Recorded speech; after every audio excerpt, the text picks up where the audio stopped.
Hello teachers, learners, and parents. Sir Jeff po, at your service. Alam nyo ba na meron tayong website na tinatawag na DepEd Commons?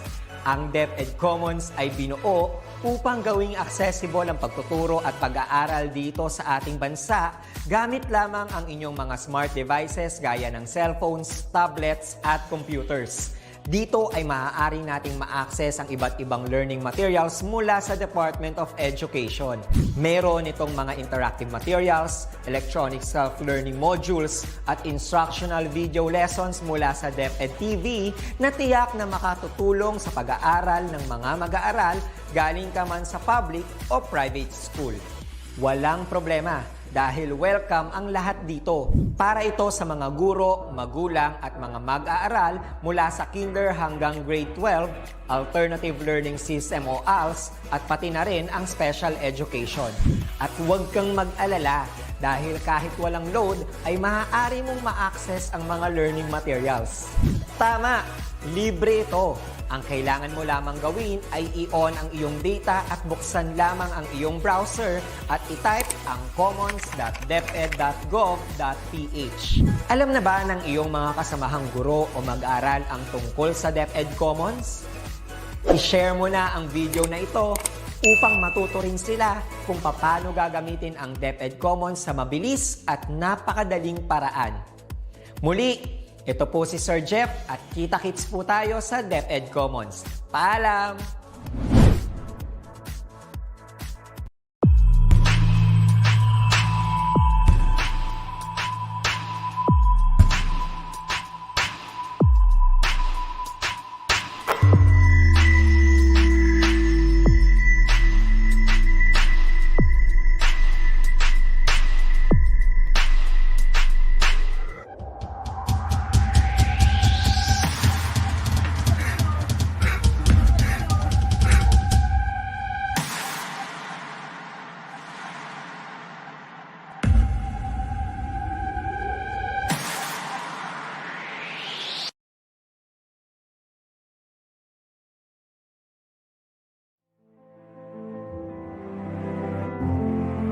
Si ALS Learner JC is a proof that life offers second chances. Nagkakamali pero naitatama at patuloy tayo to dream, set our goals, work hard for it, stick to it until we reach the success and the happiness that we hope for.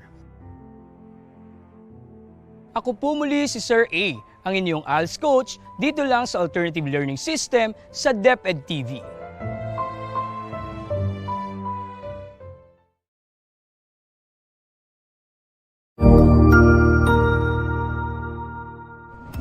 Magandang araw, Sir Wilbur po, at your service. Narito ang ETULay upang gabayan ka sa inyong pag-aaral upang lubos na maunawaan ang iba't ibang paksa o subject. Ang ETULay ay isang free online tutorial class na pinangungunahan ng DepEd Educational Technology Unit sa pamumuno ni Undersecretary Elaine Del B. Pascua. Ang programang ito ay hindi lamang para sa mga bata, kundi ito rin ay magsisilbing gabay sa mga magulang at mga guro kung paano nila ituturo o gagabayan sa bawat asignatura ang kanilang mga anak o mga estudyante. Sa kasalukuyan, ang self-learning module mula sa rehiyon ng Calabarzon at kilala sa tawag na Pivot ang ginagamit sa ating ETULay online class. Kaya ano pang hinihintay ninyo? Ihanda na ang inyong mga ballpen o lapis, papel o kwaderno at samahan kaming itulay ang pagkatuto para sa bawat batang Pilipino. Sama-sama tayong magtutulungan para malampasan ang mga hamon sa panahong ito. Halina't matuto kasama ang inyong online tutor sa oras na ito.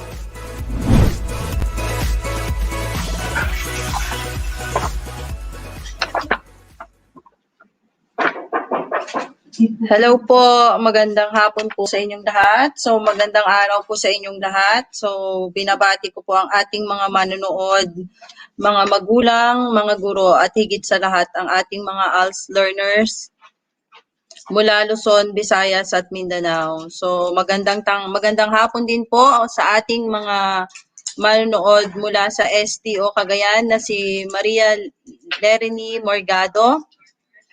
Hi din po kay Ma'am Emily Isip kay Ma'am Alma Amor. From my SDO, Ma'am Rosana Sulibio.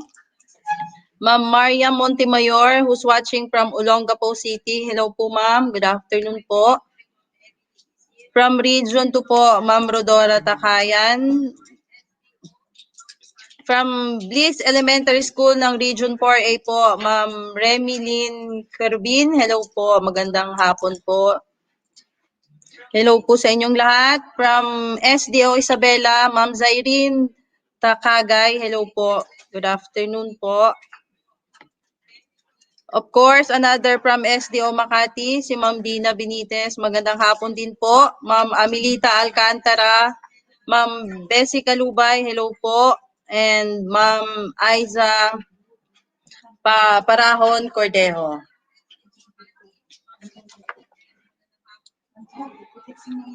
Yes po. Good afternoon po. Pahabol, si Ma'am Marcel from Pandi, Bulacan. Good afternoon po. Of course. Hello po, Ma'am Crisel. Sir Ebwen, magandang hapon po. Okay po. Ayon po sa kasabihan, ang pinakamagandang panahon para magkaroon ng edukasyon ay noong ating kabataan. Ang sunod na pinakamaganda ay ngayon. So ako po si Teacher Rio at welcome po sa online tutorial ng ALS. So let me share my slide po.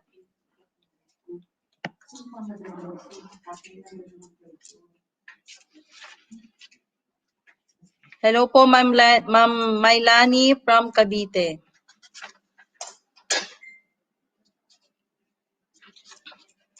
So ang paksa ko pong tatalakayin ngayon ay tungkol sa angkop na pahayag sa pulong at panayam. So hello po Ma'am Evie.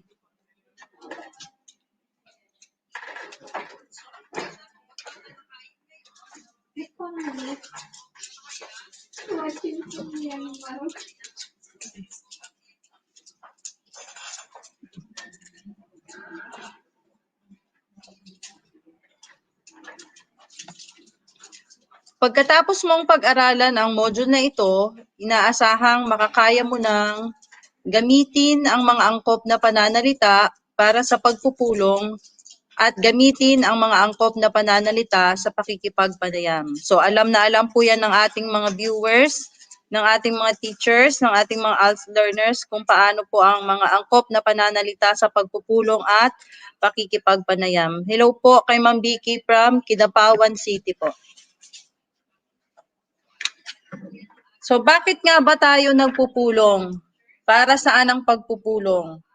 Una, kung kailangan nating magkaroon ng maraming idea. So in other term po, ito po yung tinatawag natin na brainstorming. So kung kailangan makakalap ng idea ng isang pinuno, so dito po nagkakaroon ng pagpupulong. Ikalawa ay upang magbigay ng mga impormasyon. So ang impormasyon ay maaaring two-way po. Ito po ay mula sa pinuno at mga miyembro ng organisasyon.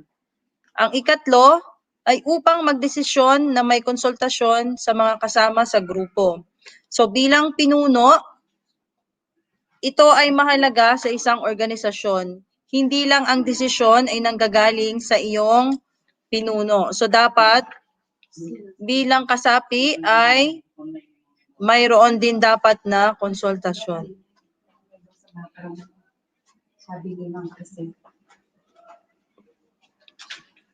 So narito ang halimbawa ng dialogo ng pagpupulong. So akin itong babasahin at inyong pag-aaralan. Ang mga opisyales ng JNT Savings at Loan Cooperative ay nagpupulong. May dalawang item sa kanilang talaan ng pag-uusapan. Ang una ay ang pagbaba ng patubo at ang pangalawa ay ang aprubahan ang bagong logo. Magandang hapon, Ginoong David. Magandang hapon din, Ginoong Cruz. At magandang hapon din sa iyo, Ginoong Abad. Magandang hapon, Ginoong David. Hello po.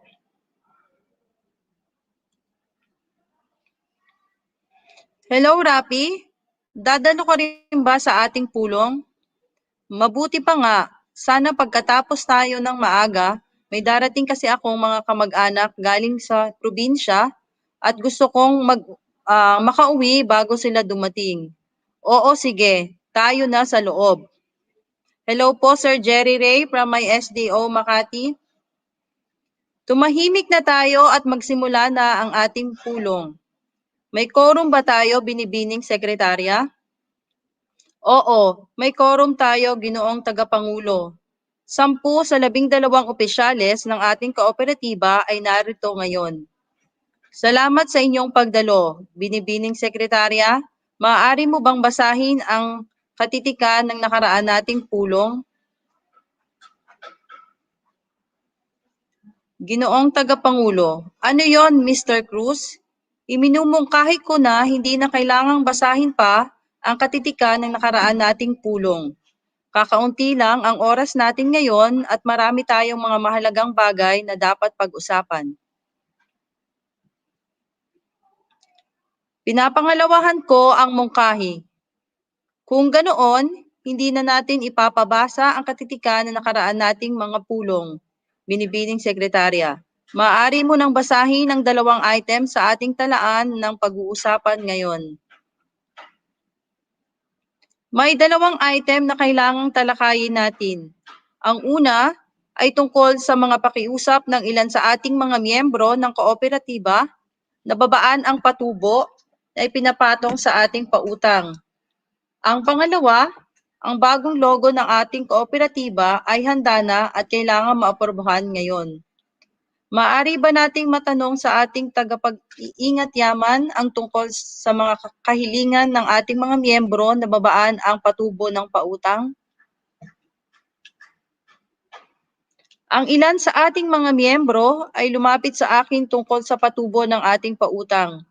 Hinihiling nila na kung maaari ay babaan ng kooperatiba ang patubo sa regular na pautang mula sa 13% pababa sa 10%.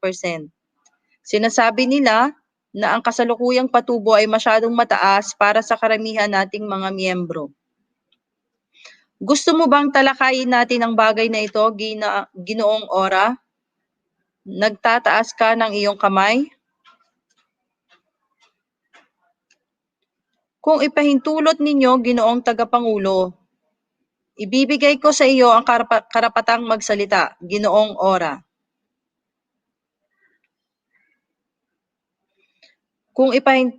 Sa palagay ko ay kailangang sumang-ayon tayo na babaan natin ang patubo sa ating regular na pautang. Ito ay kailangang nakapako sa 12% sa halip na 10% lamang. Ang kikitain sa kooperatiba ay siguradong mababawasan kung ibababa natin ang patubo sa 10% lamang. Sa palagay ko'y gusto ring magsalita ng Ginoong Abad. Ginoong Abad, may sasabihin ba kayo?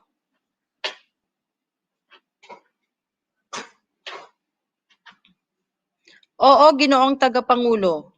Ipagpaumanhin ninyo ang aking pagsang-ayon kay Ginoong Ora dahil marami sa mga miyembro natin ay naniniwala na ang kabawasan na 3% ay hindi masyadong makaapekto sa kikitain ng kooperatiba.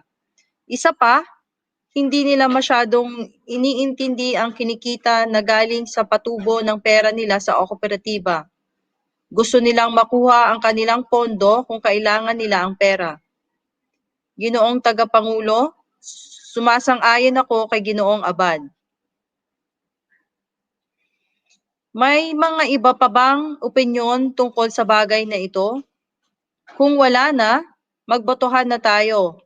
Ang lahat na sumasang-ayon sa 10% ay sumagot ng oo at ang mga tutol naman ay magsabi ng hindi.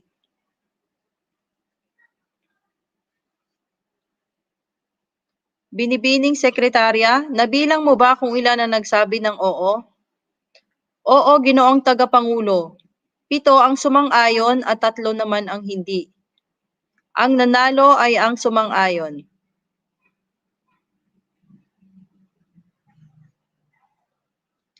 Dahil nakapagdesisyon na tayo sa unang item, sa ating talaan na pag-uusapan, lilipat na tayo sa susunod na item.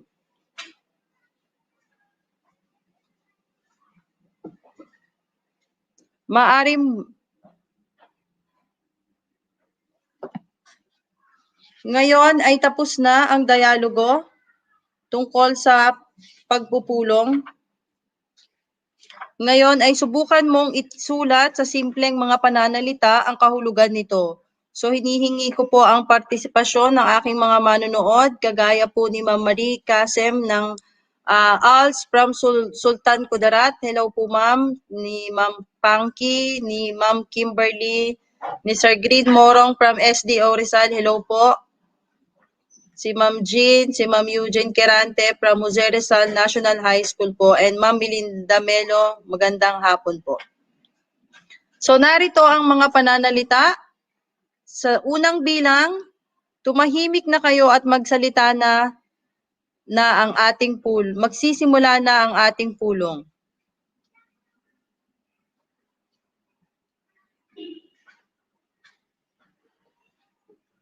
Okay, ang kahulugan po nitong pananalita nito ay magsisimula na ang ating pulong. So, ang mga pananalitang ito ay hudyat na magsisimula na ang ating pagpupulong. So, kailangan na tatahimik na ang lahat para magsimula na ang pagpupulong. Ikalawa ay mayroon ba tayong quorum? So, ano po ba yung ibig sabihin ng mga pananalitang iyon? Anyone po sa aking mga audience?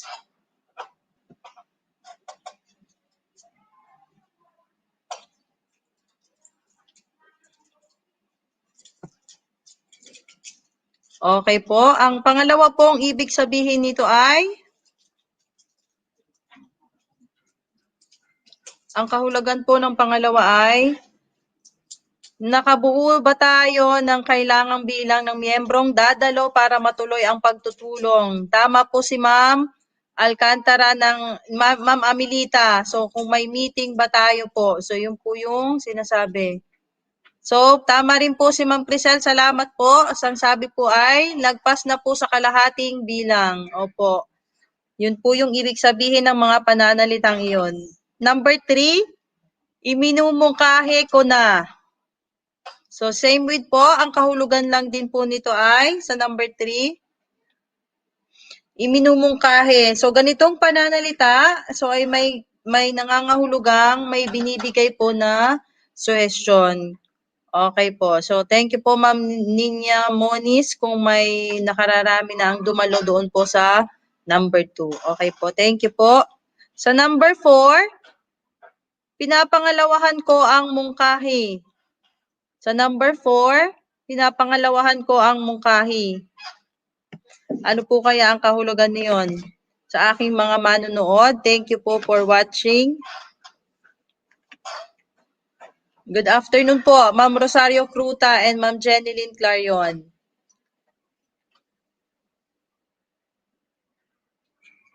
So, sa number 4, yes po, ito po ay sa second demotion po kung tatawagin sa English at sa Tagalog po ay very good po. Thank you po Sir Karit ng Sinasang-ayunan. So, sinusuportahan ko ang mungkahi. Yes po, Ma'am Ninya, it's ay confirmation. Salamat po. So, ang pagsuportang ito sa mungkahi ng ibang miyembro. Yes po. Thank you po, Ma'am Amelita. So, sinusugundahan ko. Number 5, may pag-uusapan ba tayo tungkol sa bagay na iyan? May pag-uusapan ba tayo sa bagay na iyan?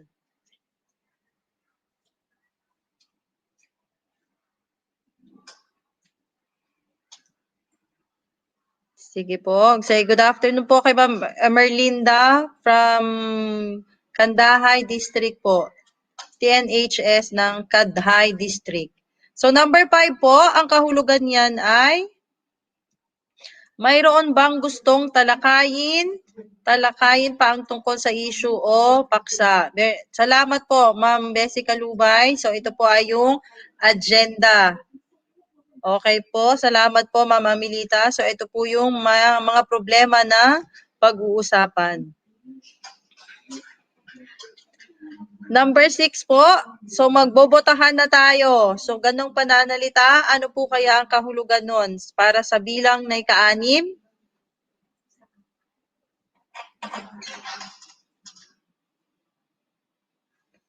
Okay, salamat po. So, eleksyon na po ang sinasabi dito sa number 6. So, magkakaroon na tayo ng eleksyon. So, dito po sa number 6, sa mga nakalap na suhestyon ay pagbobotohan na ang pinakamainam na dapat gawin. So, salamat po sa pagsagot. Opo. So, thank you po, Ma'am Nina. Voting proper. So, magsasagawa na ng pagpili mula kay Ma'am Amelita Alcantara. Salamat po. Good afternoon po, Ma'am Lahalab Monica. Ikapito po, number 7. So, pinagtibay ang mungkahi. Sa ganong pananalita, ano po ang kahulugan ng pinagtibay ang mungkahi?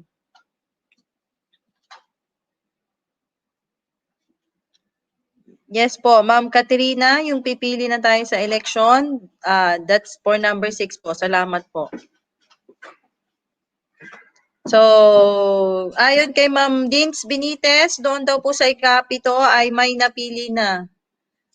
May napili na, Ma'am, saan po yon? Sa puso mo o sa puso namin lahat? So, ayun po. Para po sa number 7, ang panukala o mungkahi ay pinagtibay na. Okay po. Thank you po, Ma'am Crisel. So, mayroon na napagpasyahang isasagawa. So, sa number 7 po, ang ganong pananalita ay may kahulugan na ang panukala o mungkahi ay pinagtibay na. So, may napili na ang samahan sa mga napagbotohang suwisyon at ito ay pinagtibay na ng mga miyembro. So, number 8 po na pananalita, maaari bang italayan sa ating record? So, ang kahulugan po ng mga pahayag na ito, para sa bilang 8, kung maaari sanang itala ng ating sekretarya ang mga nasabi na o natalakay at nang ito'y masama sa ating katitikan ng pulong. So usually po 'di ba mga teachers, 'di ba, meron tayong tinatawag na minutes. So kailangan laging naka-minutes po. Opo, Ma'am Amelita, kailangan pong naka-minutes of the meeting. Bakit po? Kasi kung sakaling may magprotesta, may pakikita po tayo na napag-agrehan ng mga miyembro sa pagpupulong. So, pagtititik po ng mga nakalagay ng sekretarya. Salamat po, Ma'am Crisel and Ma'am Kalubay. Ang susunod naman po ay dapat nating tandaan na ang pagpupulong ay isang gawain kung saan ang grupo ng mga tao ay nagtitipon sa isang lugar at takdang oras upang mag-usap tungkol sa mga bagay o gumawa ng pasya tungkol sa mga bagay-bagay. So may mga angkop na pananalita na ginagamit para ang pamamahala ng pagpupulong ay maging maayos, mahusay at produktibo. Ang mga formal na pananalita na ginagamit sa pagpupulong ay maaaring gawing simple, subalit hindi naman nababago ang kahulugan nito. So, good afternoon po, Ma'am Marilo Aquino.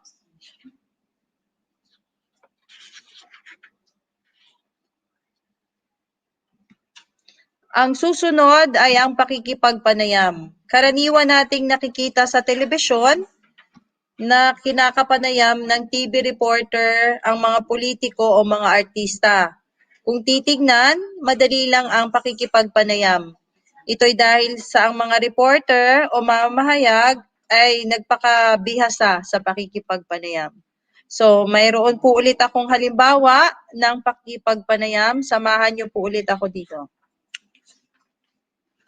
So, ang tauhan natin ay sina Albert, ang tagapanayam. So, interesadong alamin kung paano malutas ang problema sa kapaligiran. At si Joselito Mendoza, ang kinakapanayam, isang Community Environment and Natural Resources Officer sa bayan ni Albert.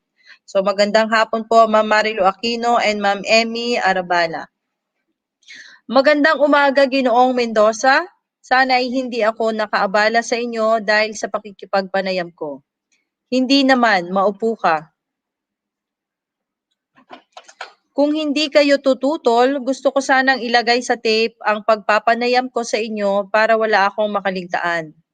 Oo, hindi ako tutol dyan. Ano-ano ang gusto mong malaman sa akin, Ginoong Jimenez? Alam ho ninyo na ang barangay Maharlika ay may maraming suliraning pangkapaligiran noong mga nakaraang taon hanggang sa ngayon. Pero mukhang kakaunting mga tao lamang ang gumagawa ng paraan upang malutasan ito. Bilang mga mag-aaral sa NFE, naging proyekto namin ang maglikom ng mga impormasyon kung paano ang maayos na pangangalaga sa ating kapaligiran upang ang sakunang nangyari noong nakalipas na 2 buwan ay hindi na mauulit.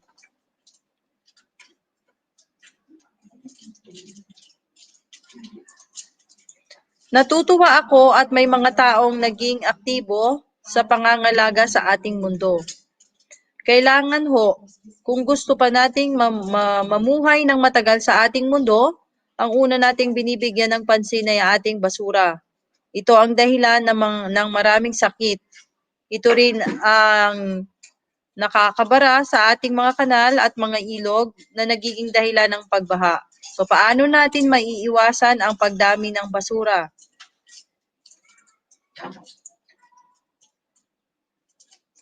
Maraming mga paraan para magawa natin ito. Ang isa na rito ay ang paghiwa-hiwalay ng mga basura at ang pag-recycle. Siyempre, kailangang alamin muna kung alin ang pwedeng ma-recycle at alin ang hindi pwede. Hindi ba mahirap yan gawin? Siguro sa una lang. Matagal lang ginagawa ito sa ibang bansa.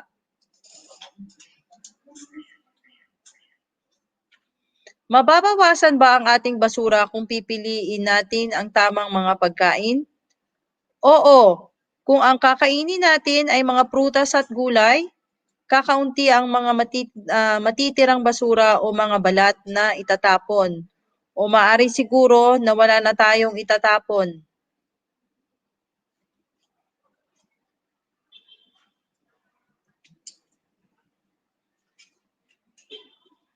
Totoo ho yan. Balikan ho natin ang pag-recycle. Maaari ho ba ninyong sabihin kung paano ito ginagawa? Kadalasan, tinatapon natin ang mga basyong bote, lata at mga plastik na maaari pa nating gamitin. Ang mga bote at lata ay maaaring gawing paglagyan o base. Maaari rin itong gawing magandang palamuti sa ating bahay. Ang kailangan lamang ay kaunting arte at imahinasyon. Ang ibang mga tao ay nakapagtayo ng negosyo sa iba't ibang pag-recycle ng mga gamit. Napag-aralan namin sa aming NFE session na magiging mahirap ang pagkuha ng tubig sa hinaharap. Magiging mahirap din, lalong-lalo na ang pagkuha ng malinis at mainom na tubig. Ngayon pa lang, maaari nang bumibili ng tubig na inumin, hindi kagaya ng dati. May magagawa ba tayo tungkol dito? Aba, oo.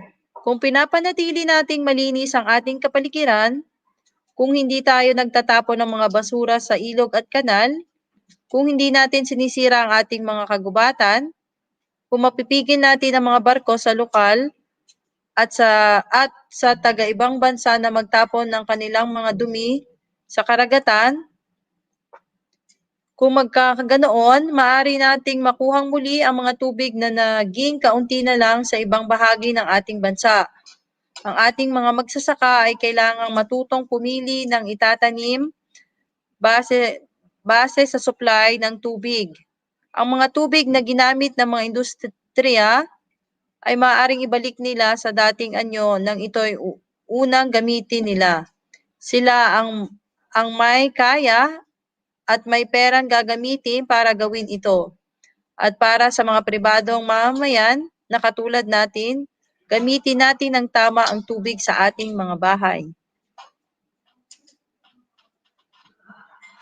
Totoo ho ba na ang golf courses, water parks at mga swimming pool ay maaaring maging dahilan ng kakulangan ngayon sa tubig?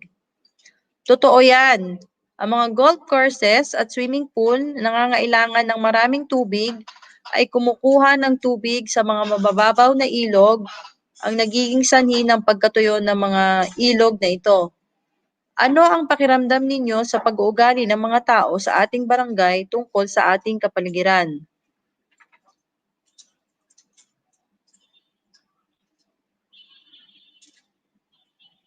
Oo. Hangga't mayroon tayong buhay, may pag-asa tayo. Pag-asang magkaroon ng pagbabago tungo sa ikabubuti ng ating mundo. Kailangan ding turuan pa sila. Kailangan ding matuto tayo base sa mga aral na kuha natin sa ating pagkakamali. Kung lahat tayo ay maunawaan ang ating responsibilidad sa mundong ating tinitirahan at maalagaan natin ito ng maayos, tayo rin ang makikinabang dahil magiging maganda ang mundong ating tinitirahan. Maganda ho ang inyong pananaw. Marami ho akong natutunan sa pakikipagpanayam sa inyo, Ginoong Mendoza. Marami hong salamat.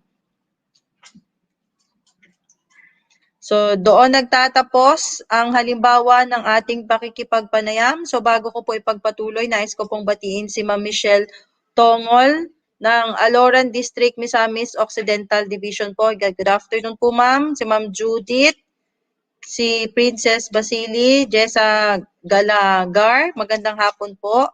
Si Ma'am Senas Nicolas at si Ma'am Bel Machado. So narito po ang ilang halimbawa ng pananalita na ginamit natin sa pakikipagpanayam at yung mga layunin. Una ay ang pananalitang magandang umaga, Ginoong Mendoza. So sana hindi ako nakakaabala sa inyo dahil sa aking pakipagpanayam. So ang layunin nito ay upang masimulan ang pagpapanayam sa magandang paraan. So dahil pakikipagpanayam mga bata, so hindi naman dahil nakita mo ang tao na iyong kakapanayim ay agad-agad mo na siyang lalapitan. So dapat ay babati ka muna ng isang magandang umaga o anong time mo siya nakita. So dapat yun ay sisimulan mo ng may paggalang. Kalawa, kung mamarapatin ho ninyo, gusto ko sanang i-record ang pagpapanayam sa inyo. So ang layunin dito ay upang humingi ng pahintulot na mai-record ang panayam upang magkaroon ng wastong pagtatala. Kung narinig nyo kanina, ang purpose ng pagre-record ay upang kumpletong makuha ang impormasyon na kinakailangan ng walang nakakaligtaan. So syempre dahil po ito ay pakikipagpanayam, mahalaga po na hindi mo dadagdagan o babawasan ang kanyang sinabi tungkol sa isang issue. Next po, pangatlo.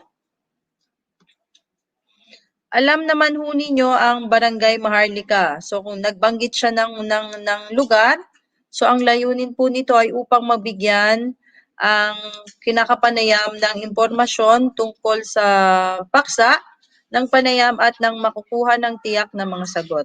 So ito ay hudyat kung saan mapupunta ang panayam. So nagbigay siya ng clue kung saan mapupunta ang kanilang pakikipagpanayam. So good afternoon po, Ma'am Jellar Hasay and Jenny Nolip. Ika-apat,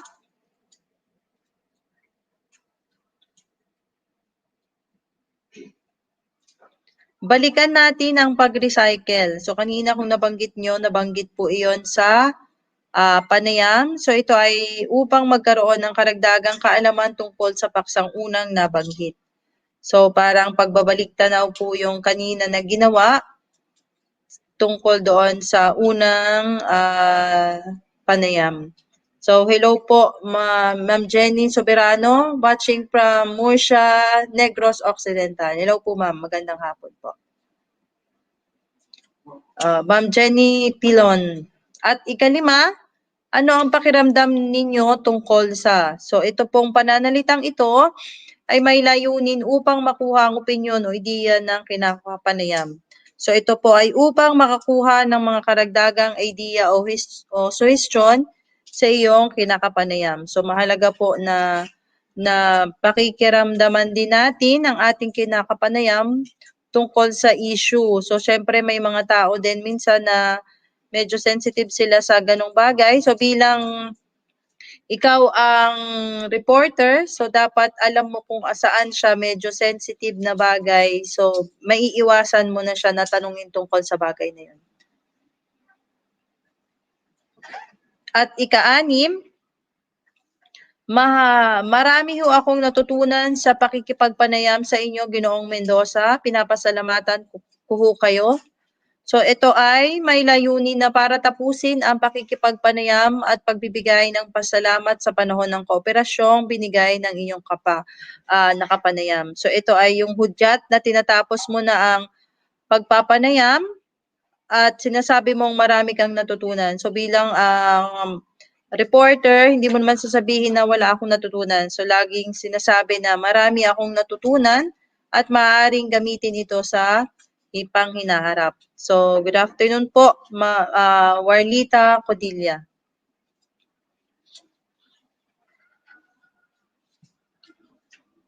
So, ano yung dapat nating tandaan? So, ano ba yung mga dapat nating tandaan? Una, ang mga pananalitang tulad ng maaari ko bang sabihin muli ang sinabi ninyo o ano sa palagay mo ang tungkol sa ay maaaring gamitin sa pakikipagpanayam. So, may mga angkop na pananalita para simulan ang pakikipagpanayam. Maaari mong gamitin ang mga pananalitang salamat at binigyan mo ng panahon ang pakikipagpanayam ko sa inyo. So bilang pasimula yon o pangwakas na ng panayam. Katlo, may mga angkop na pananalita para makakuha ka ng mga tiyak na kasagutan, personal na opinyon, at malalim na pananaw sa iyong kinakapanayam. So, maaari mong gamitin ang mga pananalitang ano ang pakiramdam mo tungkol sa, katulad yung kaninang sa halimbawa, o ano sa palagay mo ang tungkol sa, para makakuha ka ng tiyak na kasagutan, personal na opinyon, at malalim na pananaw mula sa iyong kinakapanayam. Ang panghuli, may mga angkop na pananalita rin na makatutulong sa nagpapanayam na tukuyin ang paksa o palitan ang paksa. So, ang ilan sa mga pananalitang ito ay balikan natin ang at maaari mo bang sabihin ang tungkol sa.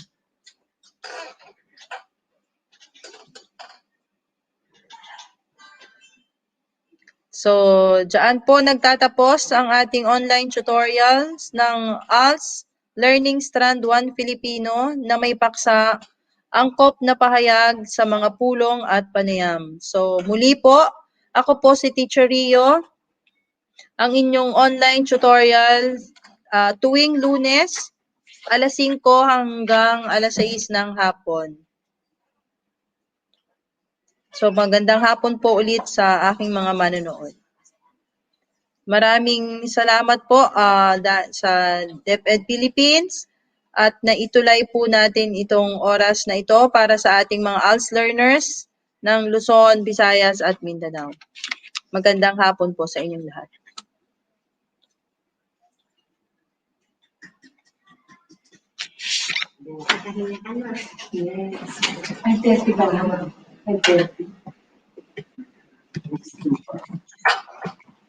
Okay, so maraming salamat po, Teacher Rio, ating tutor para sa ALS, para sa araw na ito. At marami po kaming natutunan na Tutor Rio tungkol sa mga pakikipagpanayam or interview, pati po para sa mga magkakaroon po tayo ng mga meeting. At maraming salamat po, Tutor Rio, para sa oras na ito na naturuan po natin ang ating mga alternative learning system. Si Teacher Rio po ay alternative learning system teacher din po, as teacher. Saan school, ma'am?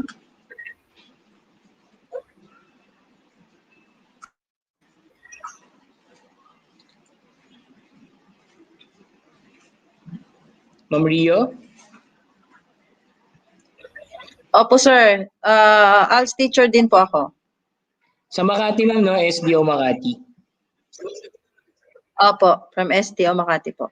Yan, so congratulations po sa SDO Makati dahil meron tayong isang napakasipag na teacher ng ALS na si Teacher Rio at maraming nakasubaybay sa atin. Teacher Rio, dito sa Opo. ETULay ng Alternative Learning System. At dahil dyan, yan ay part 1 pa lang. Ngayong araw na to, meron tayong dalawa na i-discuss. At para sa English naman, ang learning strand natin, nandito, i-welcome na po natin ang ating susunod na teacher para sa ALS, Ma'am Leo, si Teacher Noreen. Tutor Noreen.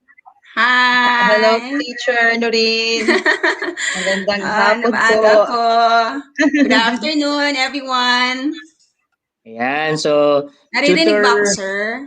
yes po, Tutor Rio, iwanan natin si Tutor Noreen Opo. para sa English Ako na naman. agad. Opo. Yes, Opo. ma'am. Opo. Tutor Sir, Noreen. last na, batiin ko lang po yung mga co-teacher ko. Sure. Maraming salamat po. Para kina Ma'am Bessie Calubay, Ma'am Amelita Alcantara, Ma'am Ninya, Ma'am Noni, Ma'am Crisel, thank you po for supporting. Ma'am Rosana Solibio po. Thank you po.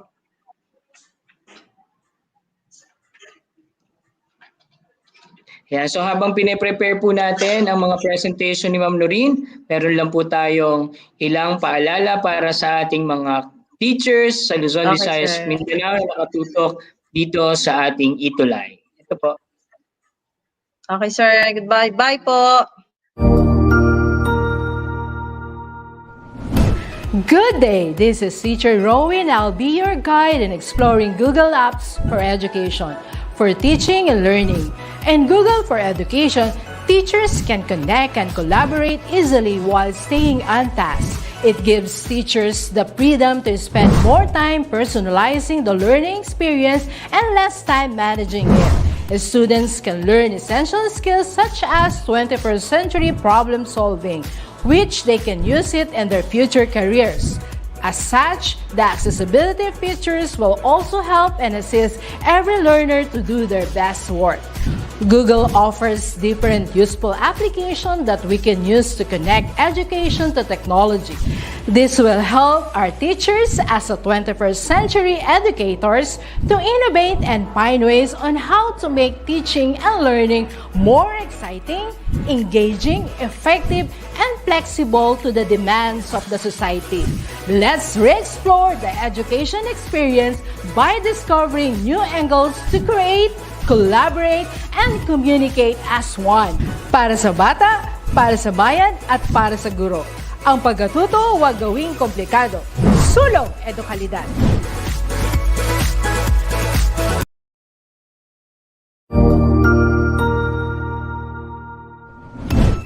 Cognizant to the needs of our learners, parents, and teachers, the Department of Education provided us with powerful tools for productivity that will allow us to foster critical thinking skills, problem-solving skills, communication and collaboration skills to be compassionate, responsible global citizens. Join us and discover new ideas in our series of professional development training program with the ICTS Edtech Unit and Microsoft Education Philippines. Together, we will equip our learners and empower our fellow educators for a dynamic future.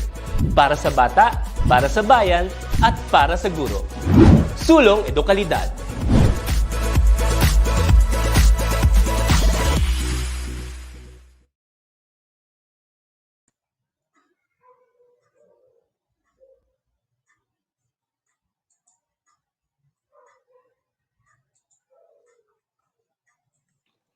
Good afternoon, Tutor Noreen. Hello, good afternoon, everyone. Yeah, we are all excited to have you in our tutorial. So mag-umpisa na po tayo for our English for Alternative Learning System. This is LS or Learning Strand number 1 for English. For See communication you later, skills. Tutor Noreen. Yes, thank you. See you. Okay, good afternoon, everyone.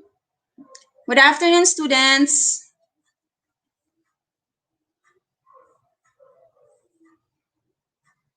I hope everybody's doing fine today.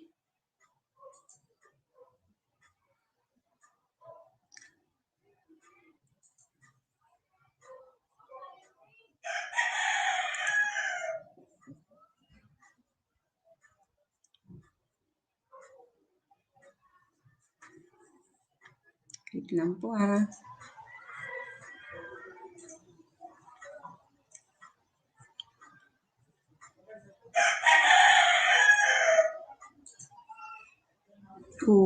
Wait lang po, Sir Ariel, for my PowerPoint presentation. I don't know what happened.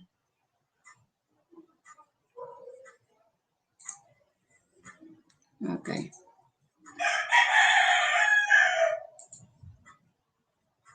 Okay.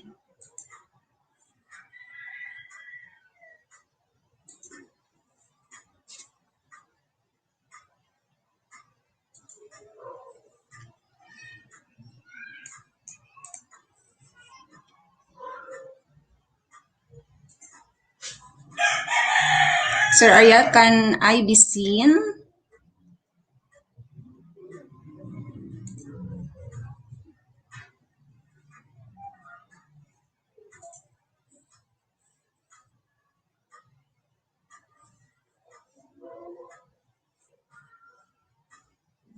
Wait for a while.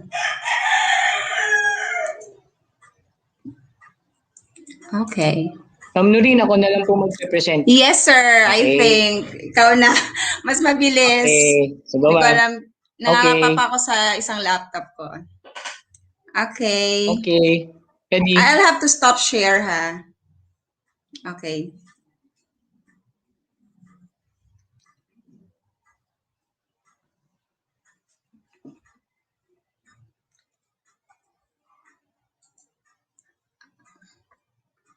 Okay, good afternoon once again. All students, good afternoon. I am your tutor for learning strength, communication skills, and I am tutor Doreen. Okay, this afternoon we will be talking something about our identity. We will be talking about the basic of this course or of this subject.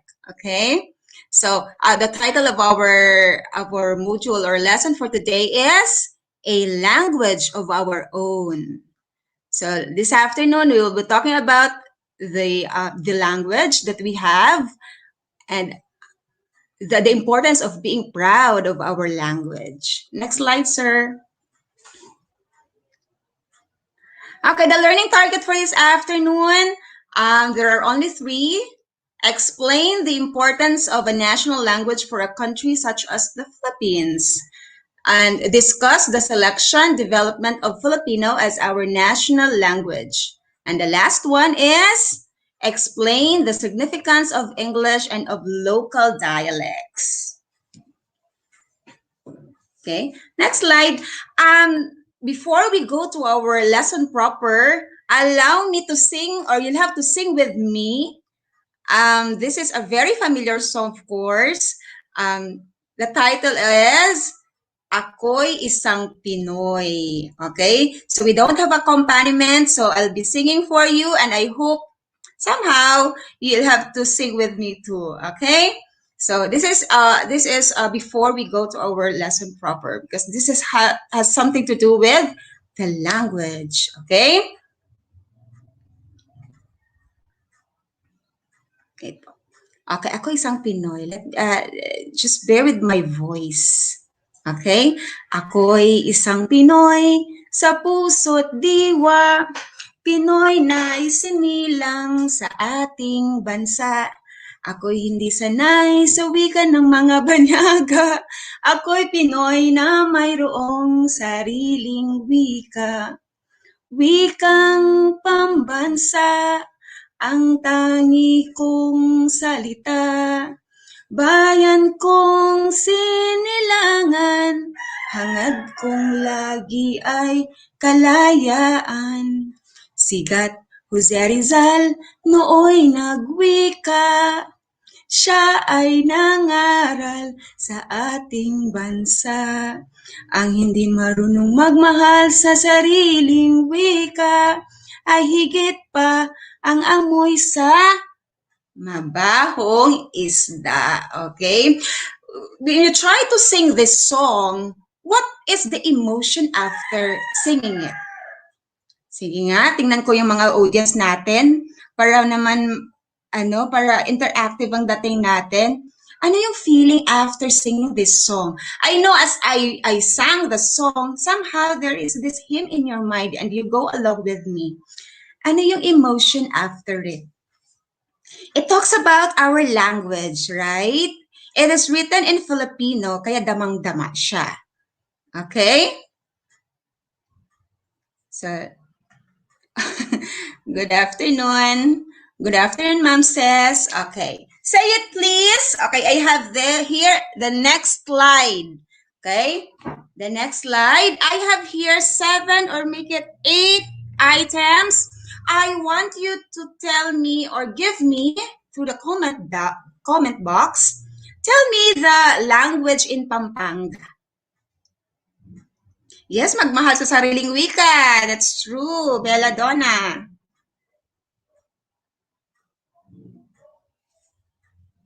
Number 1, what is the language in Pampanga?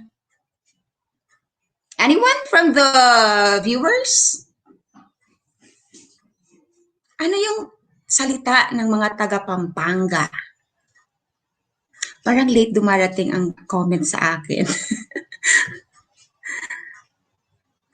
Ano yung sinasalita ng mga taga Pampanga? Kapampangan. Very good, Belladonna. Belladonna, Kapampangan. That's the answer for number 1. Okay, very good. Number 2, what is the language spoken in Bacolod? How about in Bacolod? May taga Bacolod ba tayo? May taga Bacolod ba tayo? Anong sinasalita ng mga taga Bacolod? Masarap ang ano dyan. Ano nga yung delicacy nila dyan na masarap? Bacolod? Sino ang Ilonggo, or other term is Hiligaynon, right? Ilonggo, sila yung mga malalambing. Kahit medyo galit na, pero malalambing pa rin sila. Okay, may next, before slide. Okay, Hiligaynon or Ilonggo. Okay? Number 3, what the Cebu? How about Cebu? What is the language spoken in Cebu? Ang dami natin. Ako din, isa doon. But dialect ang amin sa Cagayan de Oro naman ako. Ano yung sinasalita ng mga taga Cebu? Ang daming mga taga Cebu. All over the country. Inasal na manok. Okay, inasal na manok. Yes. That's the delicacy in Bacolod, no? Sila yung famous dyan. Ano yung taga Cebu? Of course. That's Cebuano. Very good. Ako din, Cebuana. Okay, proud, Bisaya. Okay, what about number 4? We have Ilocos. Ilocos, of course, yung mga nasa taas ng ating map. Ano yung sinasalita ng mga taga Ilocos? Of course, mga Ilocano. Very good. Okay, what about Samar? Ang mga taga Samar, masarap din magluto. Samar is mga taga Samar. Anong salita ng Samar? What is the language spoken in Samar? Anyone? Parang walang taga Samar dito, no? May taga Samar ba dito?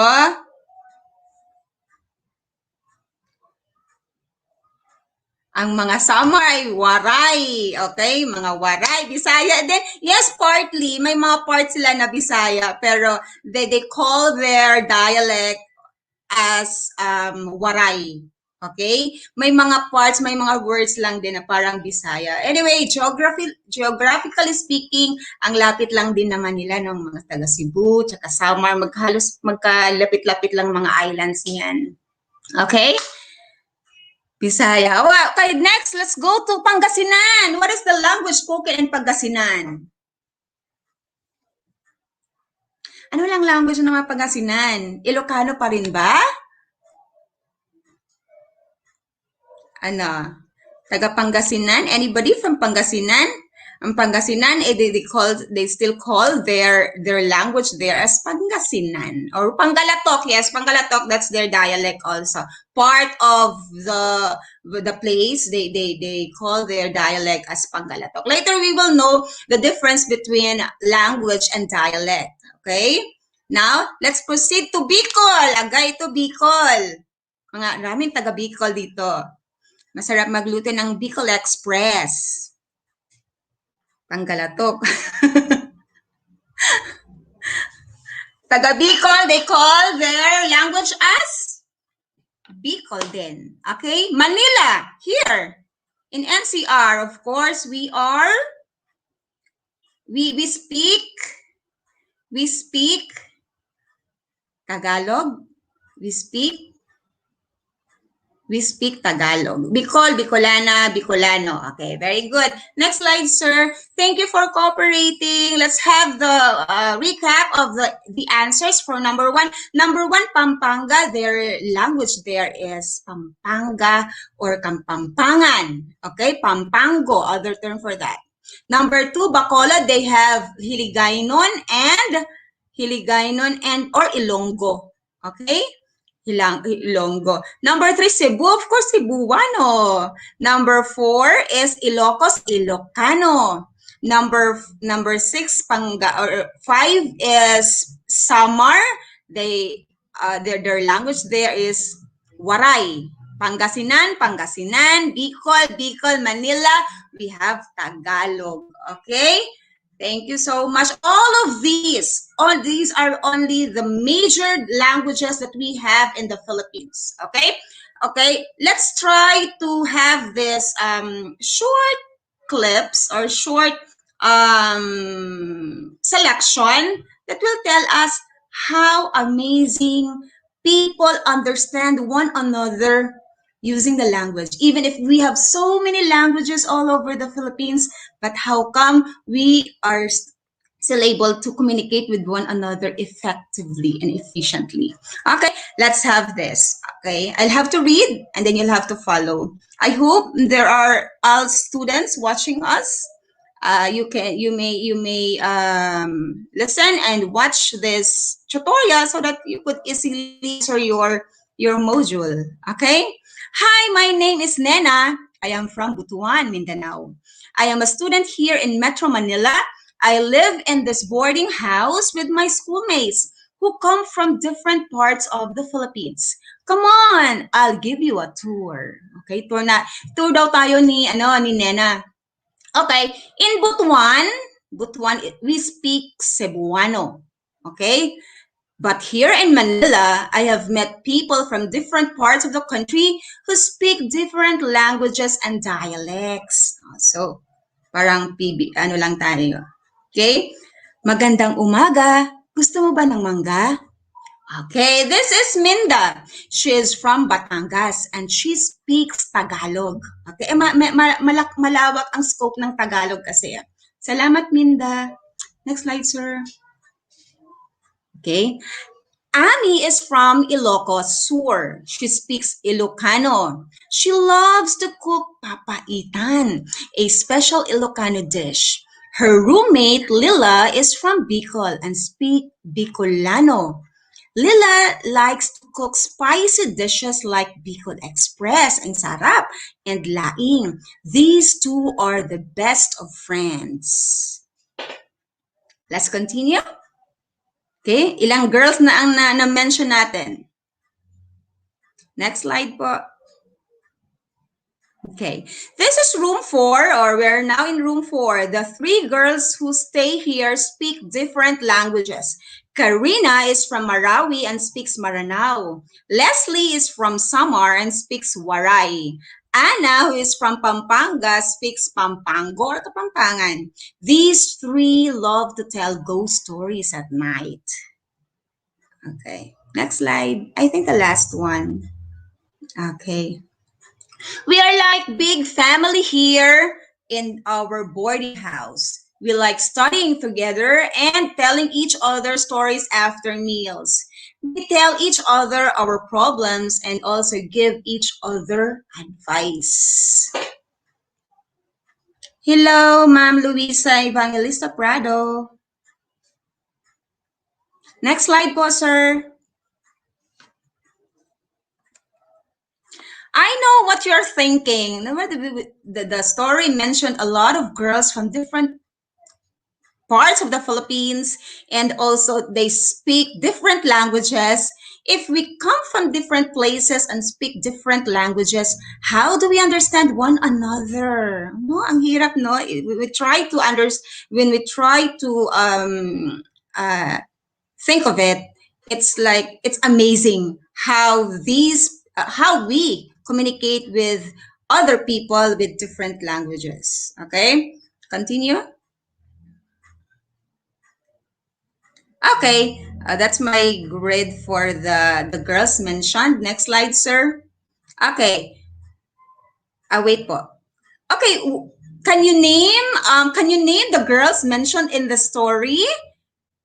Kahit one lang? Hi, Mama Rife Sanchez from Indangan Elementary School.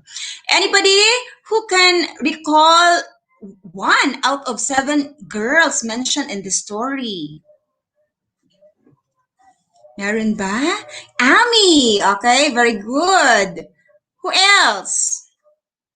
Ami is from Ilocos, right? And she speaks Ilocano. What about the others? Meron pa ba tayo? Or mahirap nang i-recall? Okay, let's continue to the next slide, sir. Okay, who are the girls in the selection? Okay, here are the girls. Okay, next. Nena Butuan, Cebuano. Yes, Karina. Minda is from Batangas and she speaks Tagalog. Ami from Ilocos Sur and she speaks Ilocano. Lila from Bicol and she speaks Bicolano. Karina from Marawi, and she speaks Maranao. Okay, very good, Ma'am Rizal. Leslie from Samar and she speaks Waray. And Anna from Pampanga and she speaks Pampango. All of these girls, they communicate, but how come they understand one another? Bakit kaya at paano? That is the rule of the language. That is the rule of the national language. How important is to have a national language? Bakit kailangan natin ng national language? Look at these girls. If we don't have national language, most probably they won't talk. They cannot connect and they cannot understand one another. But because we have our national language or the common language that is can be understood by all, then communication is easy. Okay? By the way, what is our national language? Anybody? Ano ba talaga ang national language natin? Filipino ba or Filipino? Okay, later yan ha. Reserve that for our lesson 2. Next slide, sir. Very good. They're following the story. Ma'am Donna and Ma'am Rizel. Okay, next slide, please.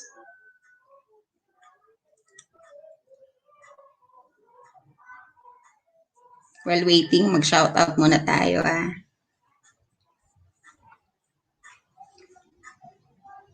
Ma'am Mira Lagat, good afternoon. Ma'am Eva Villanueva. Let's wait for the next slide. Unstable.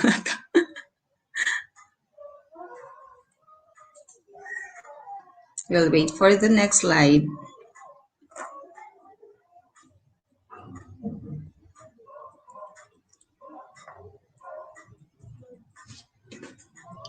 Wait natin ha. Shout out muna tayo while waiting for the next slide. Hi, Sir Effie. Hi, Ma'am Jack Igbuhay from San Francisco Elementary School, Quezon City. Okay. I'll wait for my slide and then we will continue.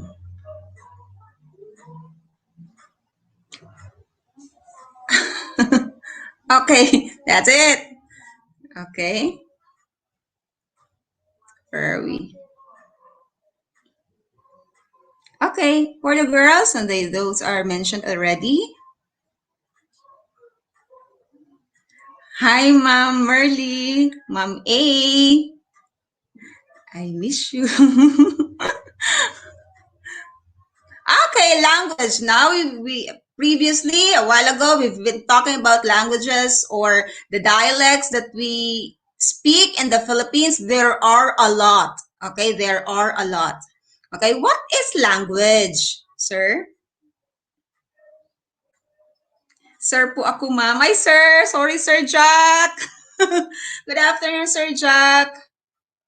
Para madali magkaunawaan. Very good. A language is a system of communication used by a very large number of people. Pag malaki ang scope na sinasalita ng isang language, then you call that language. Okay? Pag marami ang gumagamit, malaki ang scope, that is language. Dialect is, next po. Okay, dialect is what they call the sub of language. If there are only few, a certain place speaks that language, then you call that dialect. Para siyang patsi sa isang language. Okay? There are hundreds of languages spoken in the Philippines, but out of hundreds, there are only 8 mother tongues or major languages. And these are Ilocano. Next is Pangasinan. Next, Pampango, Tagalog, Bicol, Cebuano, Hiligaynon, and the last one is Waray sa Marnon. Okay, meron ba tayong mga taga Ilocos? Iloco? Pangasinan? Meron ba tayo? Pampango? Tagalog? Bicol? Bicolano? Yes. Surigao-non, okay? Hiligaynon, Waray sa Marnon. Okay. Good afternoon, Ma'am Maria Johanna Bangkaya from Mindoro. Good afternoon po. Okay, let's continue. There are only 8 languages. Okay, there are functions of language, and there are aspects of our lives that are greatly affected by language. Of course, we cannot connect without a language. Number 1, personal communication. So in our family, we have this common language that we speak among the members of the family, right? Okay, what is the language that you use when you communicate with the members of the family, relatives? Are you using the same language? Of course we do, right? When we communicate with our family. Okay. Number 2. Okay, education. Imagine if you don't have common language, imagine an Ilocano teacher teaching Ilonggo student. So there is language barrier. So solution, common language or national language. Okay. Number 3, exchange of information, okay? Even if you come from different parts of the country and you speak with different languages, if we do not have common language, then there is language barrier again. Solution, there should be one language, national language, okay? Next, please. Planning and decision making, okay? Our congressmen, our politicians, when they plan, when they decide something, if we don't have the national language or the common language, it's very difficult to decide and to plan. Sabog. Okay? Sabog lahat kapag we don't have common language. Okay? Language barrier again. So solution, national language. Okay, number 5. Teamwork, okay? It is very difficult to come up with a product or to go to success or to reach success without teamwork. And teamwork entails good communication among the members, right? So, pag kailangan natin ng teamwork, dapat nagkakaintindihan tayo. Okay? Next po, number 6, community participation. Okay? Sometimes, if you are a transferee or you migrated to another place and you don't know the dialect or the language they speak there, ang hirap mag-participate, no, kapag you don't have common language. Okay? So, again, there is language barrier. So, national language, common language is needed. Last one is Tagalog or Bisaya po. Ma'am Bernadette Hanito, legal system. So you notice our Constitution is written both in English and Filipino. Okay? And all of these, English and Filipino, we understand these two languages. Kaya kapag, if you don't have common language, then the legal system might not be effectively implemented. Okay? Kasi hindi naintindihan ng mga iba't ibang parte ng isang country. Okay? Let's continue. Okay, there are 7: personal communication, education, exchange of information, planning and decision-making, teamwork, community participation, legal system. All of these are aspects of our lives that need the function of language. Okay, let's try this. All students, I hope you're listening. You're following. This is part of the our module exercises in our module. Okay, number 1, Lina tried to talk to her Ilocano grandfather. Maybe Lina is not living in Ilocos, no? But she could not understand what he was saying. What is that? What aspect of our life is affected by this scenario? Is it personal, education, exchange, planning, teamwork, community, or legal system? Anybody? Sino kaya? Ano kaya siya? Saan siya nag-fall ng aspect of our life? Saan siya nag-fall? Lina tried to talk to her Ilocano grandfather, but she could not understand what he was saying. Saan siya mag-fall? 1, 2, 3, 4, 5, 6, 7. Number?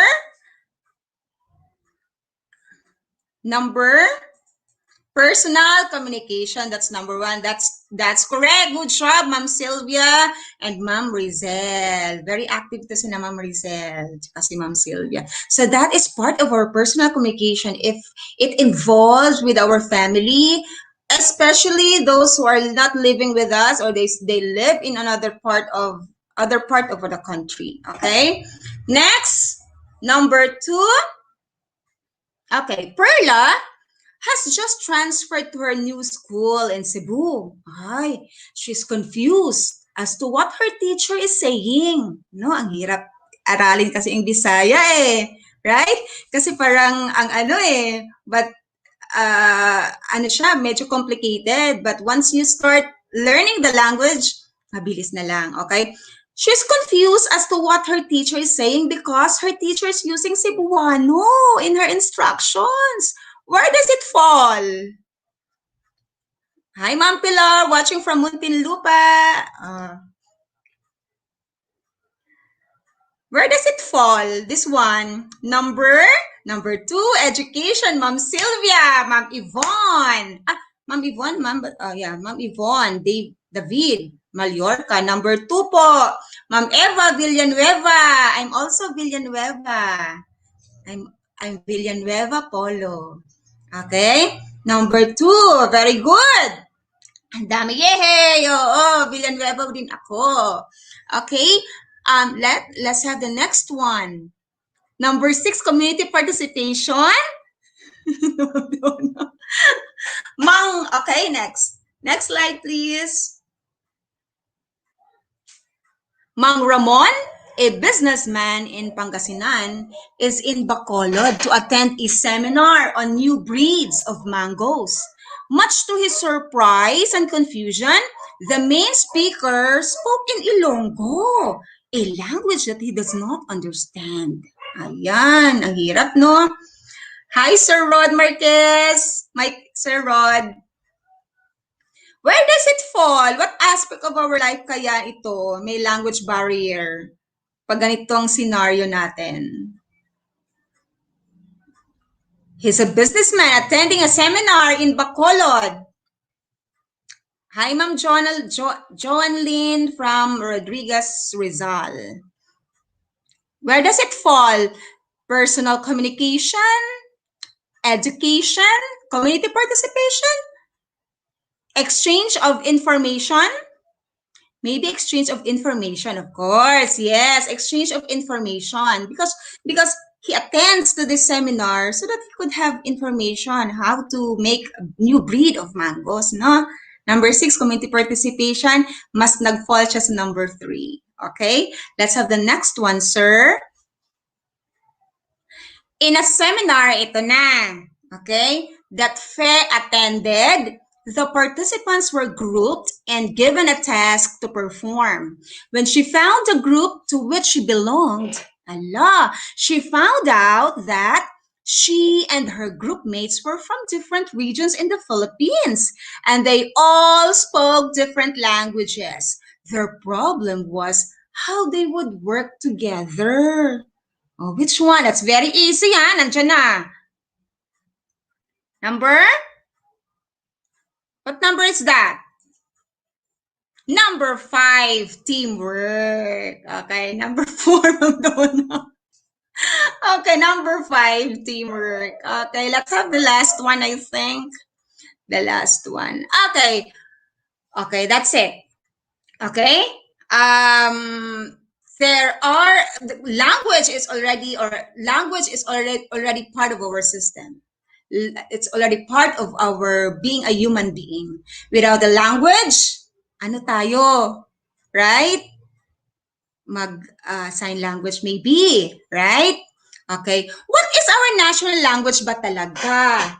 Is it, Sir Ariel, kindly pindot there. Is it Filipino? Or Filipino? Or Tagalog? Okay. All students, you might be confused with these 3. Okay, what is our national language? Filipino ba? Filipino? Or Tagalog? Para kasing they're similar with one another, right? Okay? Kasi Filipino. Tagalog parang Filipino din, ano? Tagalog po. Okay, Tagalog daw ang ating national language. Okay? You might be correct, of course. All of those mentioned, the 3 are, when you say Tagalog, that's correct. When you say Filipino, it's correct. We say Filipino, it's correct. But let's find out the latest one, the last one that is declared as our national language. Okay? Tagalog. Okay, our national language. Okay, click. Our national language. Before we came up with Filipino as our national language, we have a couple of terms before we arrive with this Filipino. Okay? Before the Spaniards came, yung mga ancestors natin, they already have this language. Kaso nga lang, what's the problem? May problem eh. When the Spaniards came, parang ang hirap intindihin ang mga fishermen. They had their own language. May sarili din silang language. Pagdating ng mga Spaniards sa mga medyo bundok-bundok, meron din silang ilang language. Okay? It's difficult for them at that time.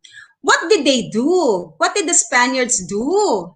So that they could, they could understand the Filipinos at that, our ancestors at that time. Hindi nila agad-agad inimpose, okay? They try to control the languages spoken with the different parts of tribes, maybe Filipino tribes at that time when they arrived in the Philippines. But later on, they impose Spanish as the language to be used in schools, in whatever else, so that they could somehow manipulate the Filipinos maybe, okay? Spanish, kaya if you still have your lolo and lola, some of our grandfathers and grandmothers, or even our great-grandparents, they're still fluent, with Spanish, Okay, kasi that's part of their learning system at that time. Tagalog, nagkaroon din ng Filipino po, pero naging katatawanan siya at naging Filipino po para magkaroon ng mga hiram na salita. Oh, very good. May very insightful comment si ma'am. Okay, let's continue. So that's the time of the Spaniards. When the Americans came, syempre, it's hard to communicate. Ay, parang Spanish. Lahat na lang nakakausap nila Spanish. So since they speak English, so they impose na when Americans took over, they made sure that Filipinos learned how to speak English. Kasi syempre sila na yung medyo namamahala, right? They considered education in English a useful way to unify a people that spoke many different languages and dialects, just like siguro the Spanish. Okay, so teachers taught English all over the country. This was the only language used for instruction at that time. Kaya again, yung mga lolo't lola natin, ang gagaling pa rin mag-English, no? If you try to ask them to tell you stories in English, kayang-kaya pa nila. Kasi nga medyo sila mas what they call this, na-learn nila ng maayos yan when they were in their younger years, okay? After some time, people in the government began seriously discussing the need for a national language. Teka, bansa natin to, kailangan natin may sarili tayo, right? Hindi Spanish, hindi English, okay? They argued that it was necessary for national solidarity and independence. So, President Manuel L. Quezon, okay? Manuel L. Quezon recognized the country's need for a national language. Siya talaga yung father of the national language, okay? He said that it constitutes one of the strongest ties that bind the people and foster the unity of national ideals and aspirations. Para mapukaw yung pagka-Pilipino natin, dapat meron tayo. Okay? So, the issue was brought up in constitutional convention held at that time. Okay? So, in 1937, okay, after a survey and study of existing languages, the Institute recommended Tagalog in 1937 na Tagalog as the core or basis of the national language. That was in 1937. In 1937, President Quezon proclaimed Tagalog as the basis of the national language. Okay. So, that was 1937. Kaso hindi pa rin tapos eh. The selection of Tagalog by the National Language Institute sparked a lot of controversy. Bakit Tagalog? Okay? Bakit hindi? Why not Cebuano? Why not Kapampangan or Bicolano? Why not Hiligaynon? Okay? Kasi there are a lot of speakers of these languages mentioned. Bakit Tagalog ba kasi? Alright? So, so there was this, next slide sir, try natin. Bakit nga ba Tagalog ang napili at that time? Why Tagalog? Number one, Tagalog is widely spoken and is most understood language in all the regions of the Philippines. It is spoken in Manila, the Central South, Central Luzon, the islands of Marinduque and Mindoro, and some parts of Mindanao. So in short, the scope, okay? Yung kalaki ng scope ng nagsasalita ng Tagalog. Okay? Number two, why Tagalog? It is not divided into dialects like Visayan, for example, kasi in Bisaya may term, pag Cebuano, kagaling kang Cebu, pagdating sa amin sa Cagayan de Oro, may mga letters doon na hindi namin masyadong, hindi pinopronounce sa Cebuano. Like in Cagayan de Oro, is balay. Correct me if I'm wrong, ha? May mga Cebuano ba dito? But in Cebuano, balay can be uttered like bay. Nasabay na ka, okay? But in Cagayan de Oro, we speak balay. Nasa balay na ka, okay? Something like that, okay? Next, continue. Next slide po.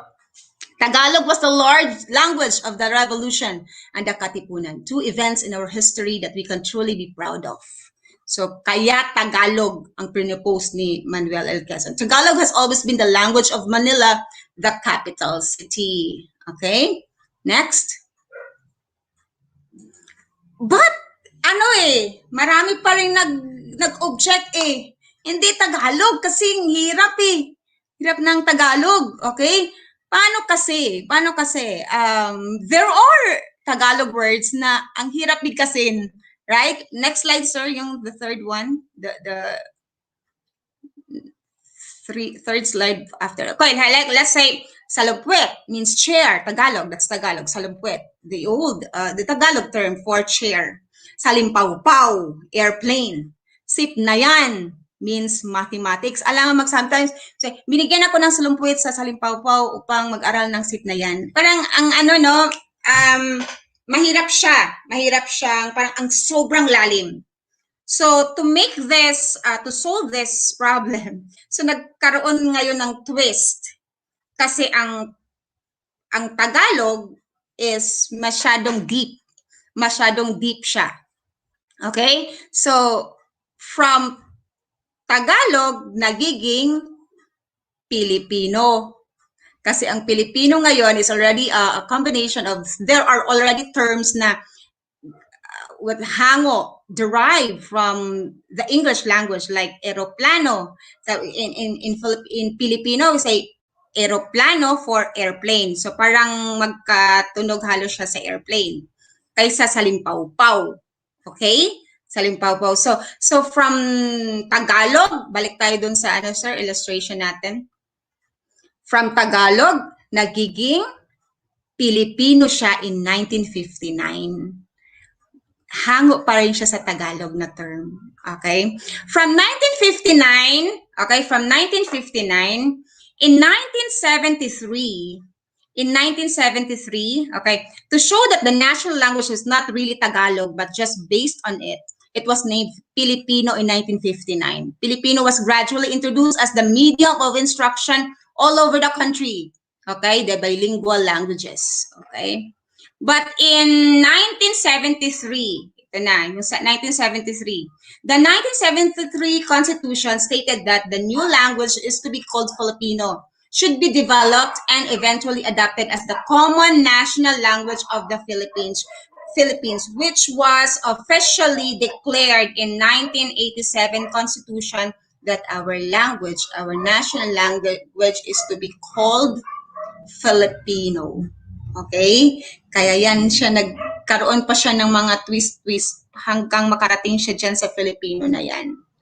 Okay? Kaya we should love our language. Okay? Marami ang pinagdadaanan, maraming discussion ang nangyari. Maraming mga pagpupulo, mga meeting para lang makamap natin yung Filipino. Okay? Next slide po.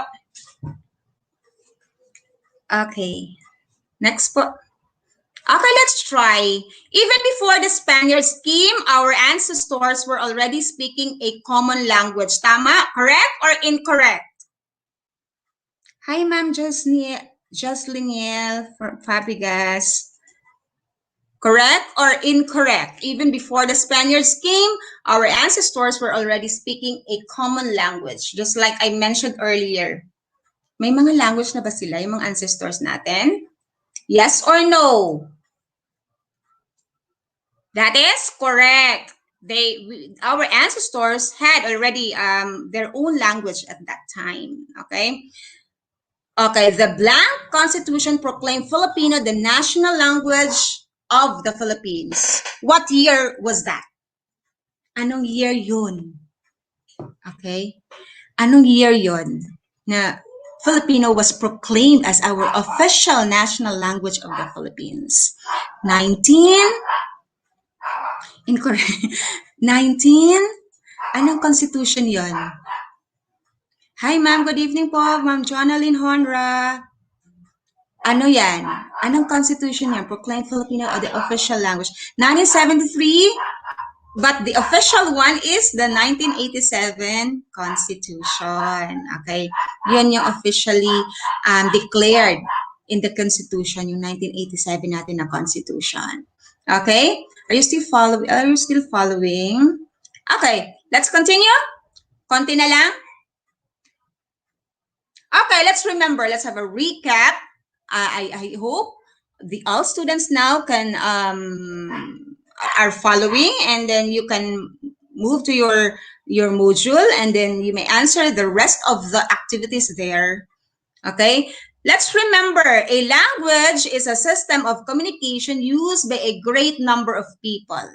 Malawak ang scope. Okay, number 2, a dialect is a different version of a certain language spoken by a smaller group of people. Ang patsi niya. May variety, kumbaga. Mayroon siyang from Cebuano, meron siyang Cagayanon. Sa amin, may Cagayanon kami na salita. But mainly, Cebuano pa rin. May konti lang difference. Okay? Next.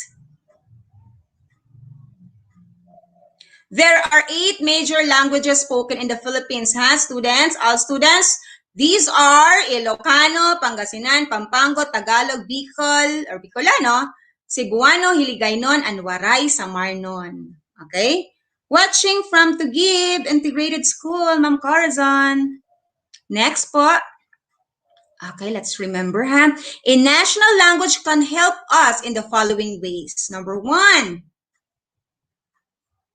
it helps us communicate with each other more easily. Without a language, we cannot connect. And we of course, we cannot express our emotions without a common language. Okay? Next. It gives us get a sense of national identity. Kahit saan ka magpunta, and then you speak your language, Filipino yan. Okay?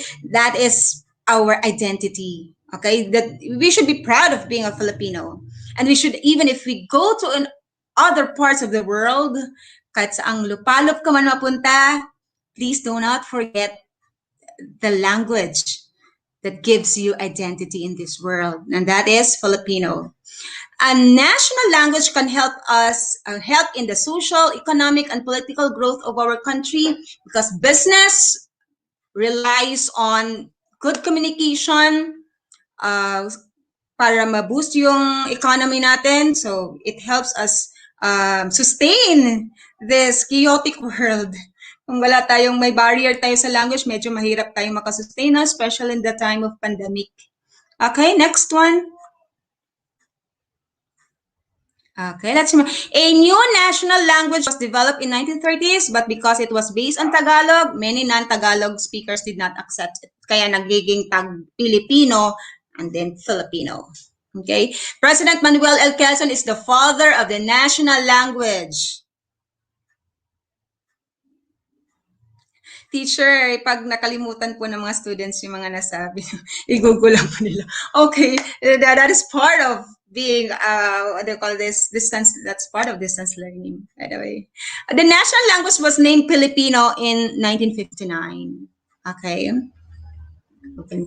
A new national language was conceived to be named Filipino. This was provided for in the 1973 Constitution. Meanwhile, English and Filipino remain the official languages of the country. That's part of the other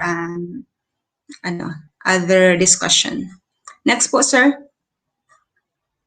The new language, Filipino, was finally proclaimed as the official national language of the Philippines in 1987 Constitution. According to the Constitution, Filipino is to contain borrowings from the different local and foreign languages spoken in the country. Kaya yung sinasabi ko sa inyo, parang aeroplano, hindi na siya salimpaw-paw. Kasi parang, ewan ko kung sino pang gumagamit ng salimpaw-paw na word.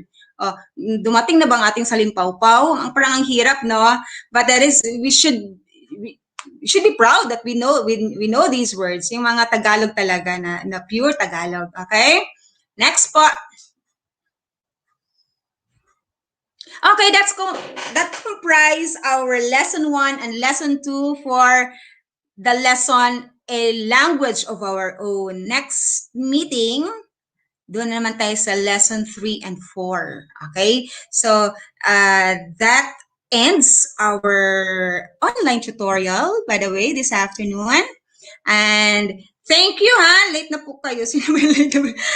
Sino pang late na po kayo? Okay, watching here from Kinayao, Bagumbayan, SK Division. Ma'am Custodio, Zera, Good afternoon. From Sir Rod Marquez, a common language is needed for trade and development of our country or economy. We are blessed to be bilingual or trilingual. Yes, a lot, especially for those who migrated from the provinces and going to Manila or in Luzon. So you speak Bisaya, you speak Tagalog, you speak English. Somehow we should be proud of being trilingual, no? Totoo yan, that's true. Bilingual also. Parang wala naman yatang isa lang tayo eh. Kumbaga, Tagalog lang alam natin because we are fluent in English and we understand. If we're not fluent in English, at least we understand English. Hindi tayo maloko, right? So, dalawa. Parang wala sa atin na isa lang ang alam na language, no? Trilingual, minsan pa nga 4 or 5 pa eh. Especially the polyglots, yung ang bilis nilang matuto sa isang language, ay ang sarap. Kahit saan, hindi maloko, hindi mabenta, no? Okay. From Sir Jack Nicolo. Thank you, ma'am. ALS student here. I appreciate the mga ALS students, no? They take time out for our online tutorial. This is every Monday from 6 to 7 p.m. Napaaga lang ako ngayon. But originally, our schedule is at 6 p.m. every Monday. And I think a couple of sessions pa naman. This is the beginning of, I think, 7, Sir Ariel? 7 to how many sessions we have for LS1? So this is the beginning. So I'll have to see you again on Monday next week. Okay? Thank you, teacher. Shout out tayo before we end. Okay. Thank you for listening. Thank you, Sir Ben, Sir Danny, Ma'am Angela de los Reyes. Good evening, ma'am. Okay. Thank you. Irish Bree, 1987. Okay, thank you for listening and thank you for watching our live for communication skills. Thank you, Sir Ben. Okay, Sir Ariel? Ay, marang napaaga din ako, Sir Ariel. Okay. Ayan na si Sir Ariel. Yan. So, No more thank you so much. questions? Yes, wala na tayong mga questions. Lahat ay nagpapasalamat. Papasalamat dahil nakasama ka namin at magiging regular na nating tutor sa Alternative Learning System, si Tutor Noreen Thank you, from sir. SDO Muntinlupa. Baka gusto mo mag-shoutout sa Yes. SDO mo, ma'am. Actually, hindi pa nila alam. Wala pa nakakaalam. Si Ma'am P lang yata nandito, but then wala pang nakakaalam. Okay. Next meeting maybe I'll have to invite people. But thank you, Sir Ariel. Thank you, viewers, for today. Ma'am Custodio Manzera. Napaaga, sir. Wala Okay pang lang, ma'am. 7. For those who are watching, lalo na yung ating mga alternative learning system na mga students and learners and teachers, lagi nilang pwede itong balik-balikan at panoorin sa ating Facebook page ng DepEd Philippines, DepEd Dayo, DepEd Edtech Unit Facebook page at sa DepEd TV YouTube account. So pwede po nila itong balik-balikan anytime na gusto po nilang makita o mapanood at matutunan muli. Lalo na dun sa mga sumasagot ng ating mga module tutor Yes, ang dami. Oo. Especially yung mga ALS natin. We love you. Yung mga students ng ALS. Kasi ang hirap ng schedule nila, no? But Yes, then po. they really take time kahit sobrang busy. Kaya go lang ng go, makakatapos din. Amen. Konting push na lang. Oo. Yeah, Yes so thank you, naman. Tutor Noreen. Thank you Thank you, sa Sir pagsama Ariel. sa Thank you, amin. viewers. Lalo na sa ating mga participants, sa ating mga learners from Luzon, Visayas, Mindanao. At meron ding iba na nakatutok din from other countries na nasa Yes. Kingdom of Saudi Arabia. Nakita ko meron Thank you, din tayo Sir mga Romer. nakatutok. Smart teacher, I love it. Yan, sabi ni Sir Thank you, Romer. Sir Romel. Thank you, ma'am. Thank you. Good evening. Good evening. Have a good night. Have a good night. Bye!